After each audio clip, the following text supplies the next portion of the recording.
Next problem is 12-43.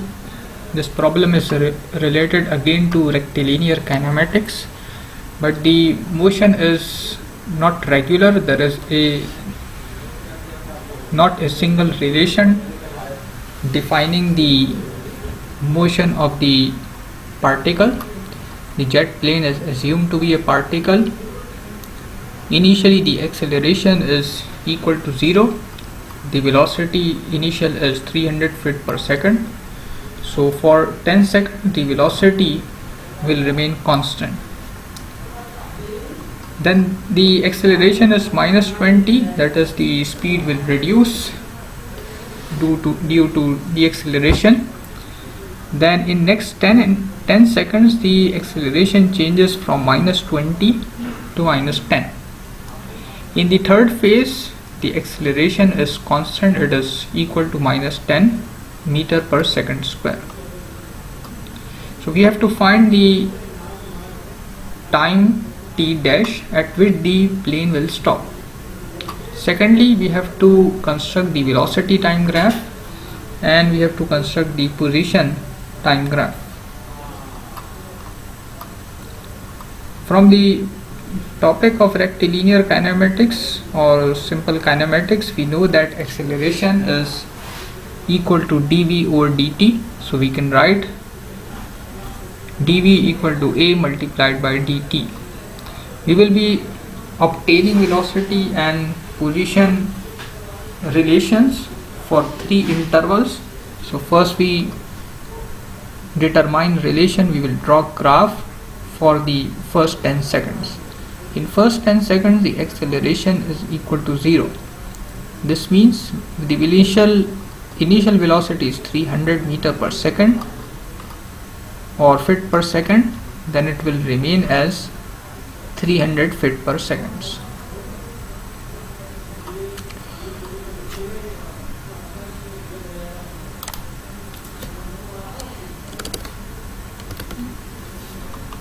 There is a correction, it is not feet per second, it is meter per second.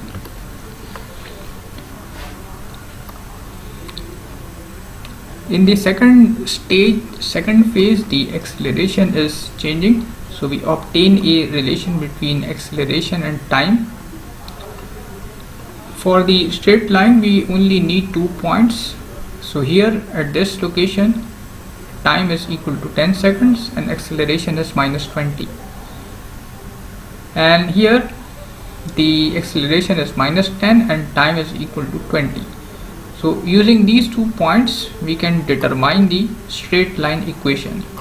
The students are familiar with the equation of straight line, that is y minus y1 equal to slope. This is the slope, y2 minus y2 divided by x2 minus x1 and then multiplied by x minus x1. So our first point is 10 seconds and the y value or acceleration value is minus 20, and this is for the slope. By simplifying this relation we will get a equal to t minus 30. So acceleration is equal to first 10 seconds, acceleration is equal to t minus 30 for the next 10 seconds, that is from 20 to 10 seconds. From this acceleration relation we can determine the velocity relation. For velocity relation, dv equal to a dt, we have to integrate. To determine velocity for 10 to 20 seconds we have to integrate. Acceleration is equal to t minus 30. The initial velocity for the second phase is 300 and final velocity we keep it as general, we keep it as variable. Similarly, initial time is 10 seconds because we are obtaining the relation for the second phase. So for the second phase initial value of time is 10 seconds. After integrating and simplifying we get this velocity relation in terms of time.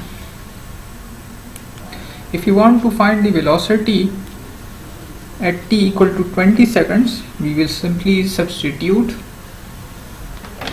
t equal to 20 in this equation, and after substitution we will get velocity equal to 150 feet per or meter per second.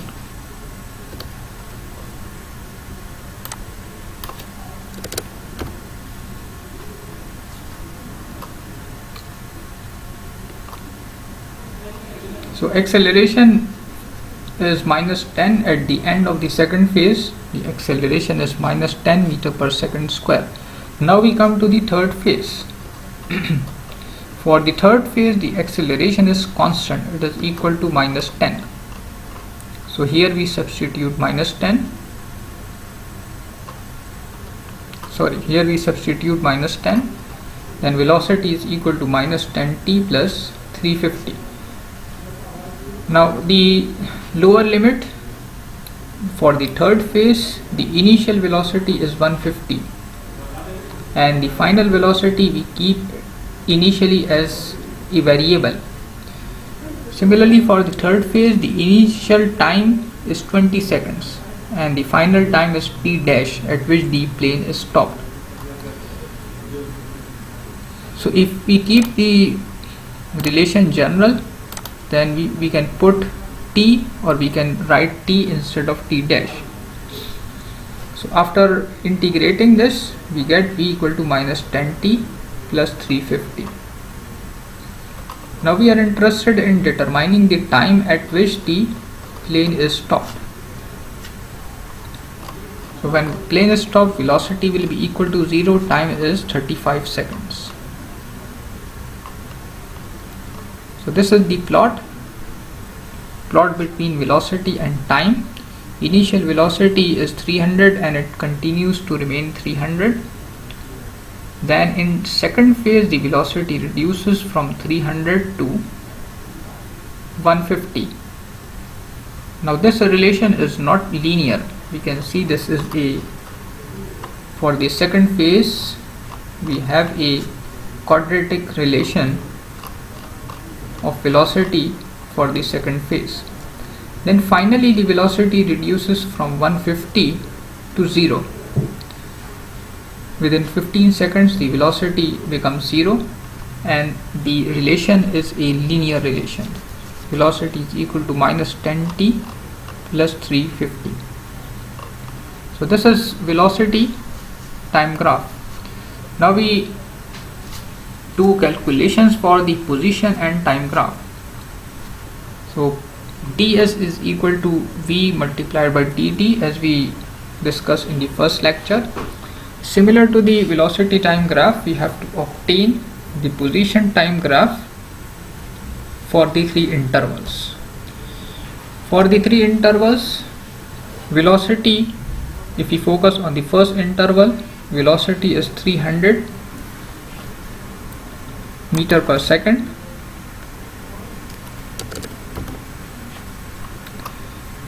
So velocity is 300 meter per second. We integrate, the initial position is 0 when time is equal to 0.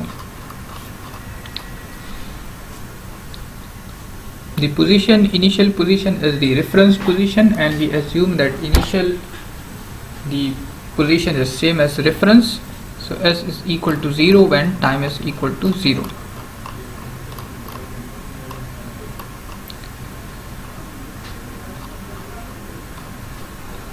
Velocity is 300. We integrate. After integration, s is equal to 300 multiplied by t. The first stage ends at 10 seconds. We substitute 10. The position is 300 meter after the first stage.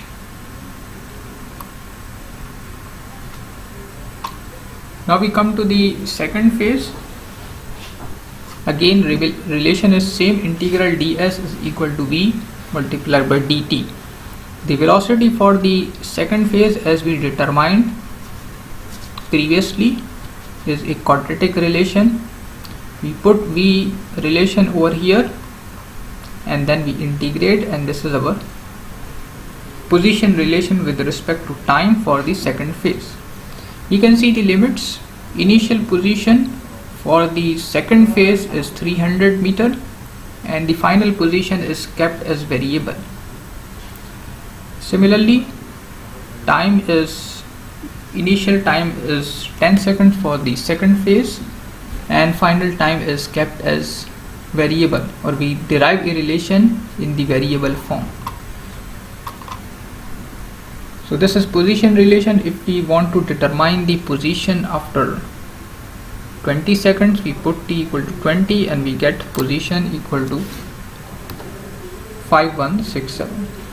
So whether it is feet or meter, the numerical results will be same. In the problem it is meter, so I am changing to meter. Now the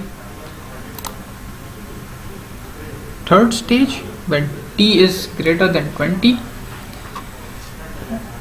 velocity is equal to minus 10t plus 350.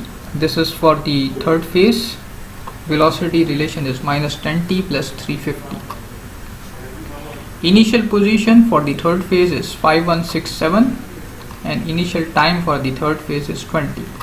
So after integration we get this position relation.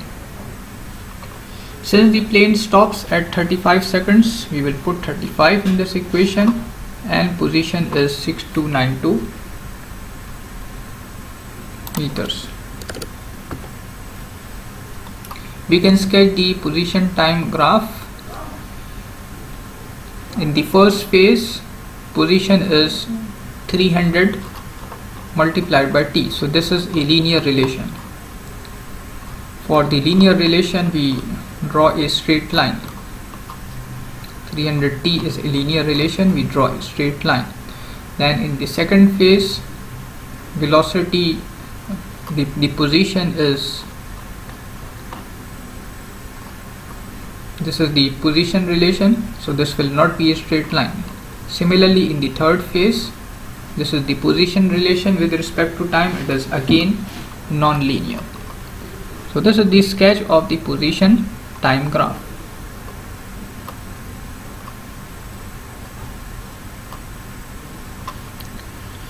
Next problem is 12-84. In this problem, the van is traveling over a hill and the equation for the hill is given. This is the mathematical equation which defines the profile of the surface of the hill on which the van is moving. The speed is constant, 75 feet per second. So velocity magnitude will remain as 75 feet per second. In the problem, you have to find the x and y components of van's velocity and acceleration when x is equal to 50. Over here we can see this is horizontal direction, this is x, and this is our origin, and we have to find the velocity and acceleration components when x is equal to 50, somewhere here. This problem is related to curvilinear motion. In the analysis of curvilinear motion, we are using the rectangular coordinate system. There are various methods depending on the information given. There are various methods for analyzing the curvilinear motion. So here we are using the rectangular method for the analysis of the curvilinear motion.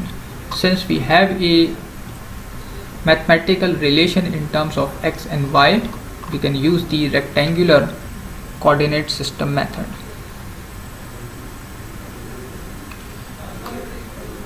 So this is our mathematical equation given for the slope, for the profile of the surface of the hill.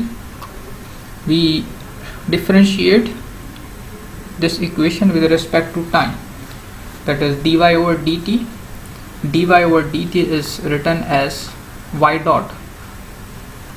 The dot symbol, as we have discussed before, it indicates the differentiation in time. So when we differentiate, you will get minus 0.003 x multiplied by x dot. Since we are integrating in time, so we will not simply get 2x. We will get 2x, the differentiation will give 2x, and multiplied by the differentiation of x with respect to time. So dx over dt is written as x dot. So this gives 2 multiplied by 0.0015, this is 0.003, and then x, and then dx over dt, which is written as x dot. Y dot is y component of velocity, it is written as vy, and x dot is x component of velocity, it is written as vx. We are interested in determining the velocity components at x equal to 50. So we substitute x equal to 50, we get a relation between y component and x component of velocity. The velocity magnitude is constant, it is 75 feet per second. The components are changing, vx, vy are changing with respect to x. With respect to x, with respect to y, vy and vx can change, but the magnitude is 75. So in this equation,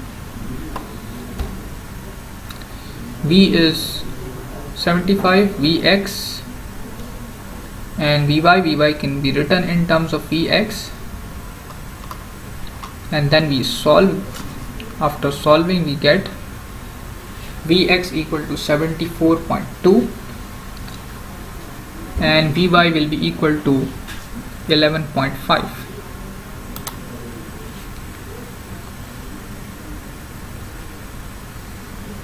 From the direction of van we can see, and it is also given in the problem, it is traveling over the hill. When it is traveling over the hill, then it means the x component of velocity is towards left. In that case, velocity vx will be minus 74.2, or we can write 74.2 towards left. It is traveling in the upward direction, so y component of velocity will be positive. It is 11.1 feet per second.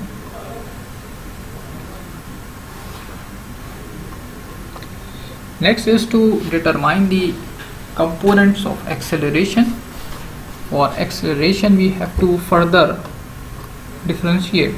This is the first differentiation which gives the velocity components. The second differentiation with respect to time will give the acceleration. So we differentiate second time, y dot will become y double dot, which is same as ay, or we can write vy dot. When we differentiate x dot, it gives x dot plus x double dot. We are using the product rule, keeping x dot as it is and differentiating this x in time, it gives x dot. Then in second term, this x is as it is and we differentiate x dot in time, it gives x double dot. The double dot, y double dot is ay, x double dot is ax, x single dot is vx. So we have two x dots, so it is vx square. We are interested in determining the acceleration components when x is equal to 50. X is substituted as 50. Vx has already been determined, it is 74.2. We substitute in this equation, we get a relation between x and y component of acceleration. So this is our equation number A. We need another equation to obtain the values of ax and ay. For this we consider the surface of the hill, and we draw a tangential direction. This is x direction, y direction, and we draw a tangent to the surface.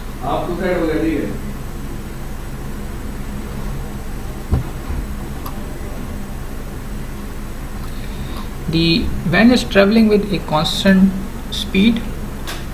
When the van is traveling with a constant speed, this means the tangential acceleration is equal to 0.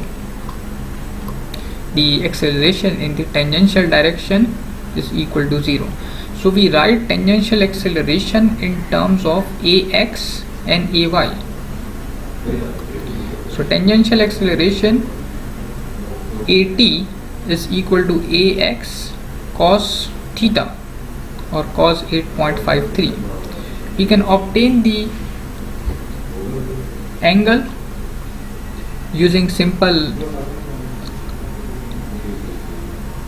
relation, simple method. We know the slope of the hill, it is given in terms of x and y. So we differentiate this equation, we obtain dy over dx, and we know that dy over dx is tangent theta. So after differentiation dy over dx, we get minus 0.003x, x is 50. So dy over dx or tan theta is minus 0.15, and angle is tan inverse, so it gives minus 8.53. So tangential acceleration will be ax multiplied by cos 8.53, and then ay multiplied by sine 8.53. So we are obtaining tangential acceleration. We are writing tangential acceleration in terms of x and y components of acceleration. Since the velocity is constant, the speed is constant, tangential acceleration will be equal to 0. So this is our equation number B. After solving B and A, the acceleration components are determined, ax and ay.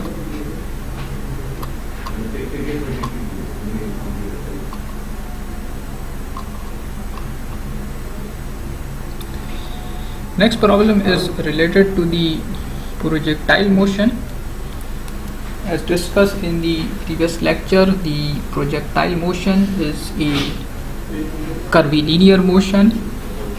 The particle moves in a curved path, but the simplification is that the motion of the particle is governed by the gravity effect. The velocity changes, the y component of velocity changes due to downward deceleration. The acceleration in this case is constant. So when the acceleration is constant, we can use the simple equations of motion relation for the analysis of the projectile. So in this problem you can see that there is a skier. It leaves the ramp at location A, and the initial angle at which it jumps is 25 degree, and the skier strikes the ground at location B. We are interested in determining the initial speed and the speed at which the skier strikes the ground. You can see the slope of the surface, it is horizontal, it is 4, vertical 3, and the inclined distance is 100 meters. So this is the given data, and we have to find the initial velocity VA and the velocity at which the skier strikes the ground. For the calculation, we mark point A as our reference. That means we are placing our origin at location A. When A is our reference, then XA is equal to 0, YA is equal to 0. Then we calculate xb, the distance between A and B in the horizontal direction. Since this is 100 and we have a slope of 5 inclined direction and 4 horizontal direction, so we multiply 100 with 4 over 5, we get 80. Similarly, we determine the vertical distance between A and B. Vertical distance will be 100 multiplied by 3 divided by 5, so this gives 60, and additionally we have this 4 meter, so in total the difference is 64. Since B is below A, YB is equal to minus 64. Then we write the velocity components. Velocity VA, the x component will be VA cos theta and y component will be VA sin theta. The theta value is 25 degree. Now we apply the equation S equal to S naught plus initial velocity V naught t plus half AT square. We will apply this equation in x direction as well as in y direction. So this is the equation applied in x direction. Ax is equal to 0, x is equal to 0 and xb is 80. Since there is no acceleration in x direction, Ax will be equal to 0. The square will move in the horizontal as well as in vertical direction, but there is no acceleration in x direction. There will be acceleration change in y direction due to the effect of gravity. So xb is 80, xa is 0, Vax is Va cos 25 and then multiplied by t. This is our equation number 1. Then equation for the y direction. Yb is minus 64.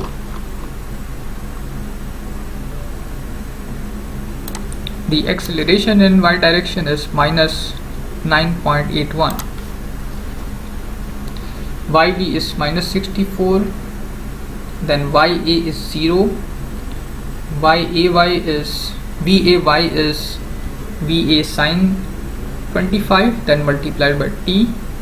Then acceleration is minus 9.81 multiplied by 0.5 will give minus 4.9 t square.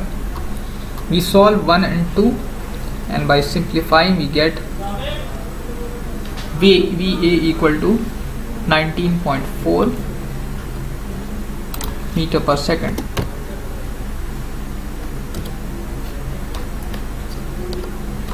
We can also find the time required to reach from A to B. So time calculation, the calculation of time shows 4.54 seconds. Okay, then next we have to find the speed at which the square strikes the ground. The initial speed has been determined. It is 19.4 meter per second. For the y direction, for the final velocity, the x component of velocity does not change. X component of velocity will remain same. X component of velocity is 19.4 cos 25.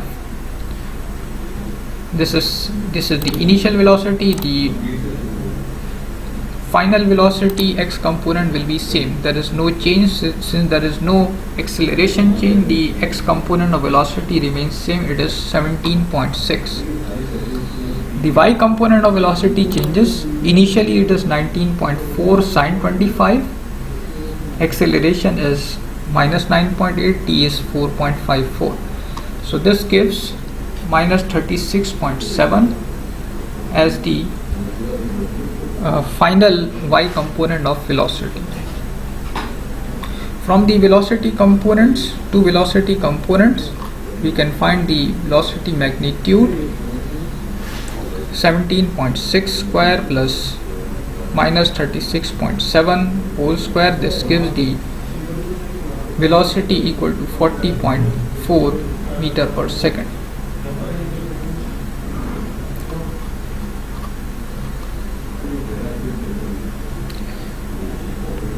So this is our required data. We can find the other parameters using the simple relations of the velocity and position. For example, if you want to find the maximum height, we can find the maximum height using the simple relations of the acceleration and velocity.